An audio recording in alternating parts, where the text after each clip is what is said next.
Kesha, hard luck today. It was obviously a really good season for you guys and for yourself personally. You know, you were one of the leading bowlers in the tournament. How different was it to adjust to captaining a new side, captaining on the high felt, and then, you know, you had a bumpy start, but getting to the final? Yeah, it was a wonderful transition, sort of fresh start for me from a personal space point of view.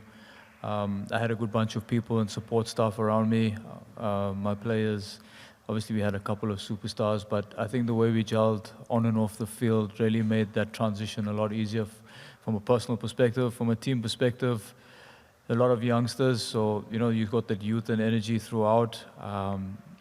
Yeah, difficult campaign now, if you look at it, to come close yet so far. You know, it's not easy to win a competition, you know, when you're losing wickets very early and a bit cheaply, if we're honest.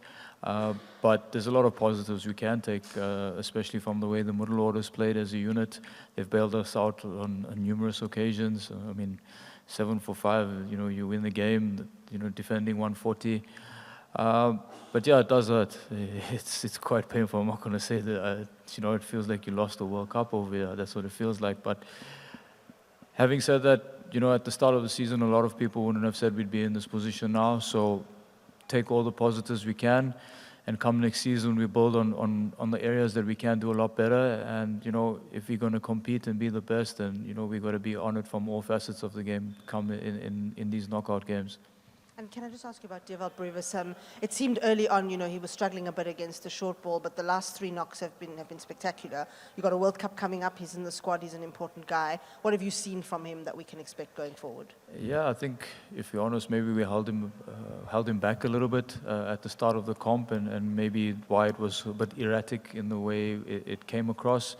But I think with responsibility, batting at 4, he showed what he's capable of. For the last 3 games, I think he's got 250s and 100 in a row. So, yeah, I'm pretty sure he'll carry that momentum into the South African team in this West Indies series and the World Cup, and just going forward in general.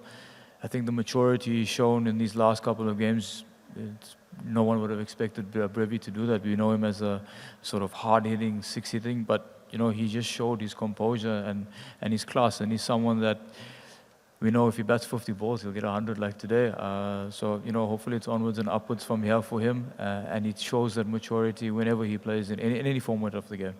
Okay, we want to take one last question because some others are here. Just one last question. Yeah. Hi, Keshav. Hard luck today. You guys were 155 before last 10 balls, only scored 3 runs. Do you think this cost you this match? Yeah, very much so. You can't score 3 runs in 10 balls at the back end of the innings. I think with the way we started, we should have got 170, you know, or closer to that, or if not just past that. I think we lost 2 runouts at probably crucial moments of the game. But yeah, having said that, I think from a bowling perspective, we still at 60 and to defend, 56 and 4.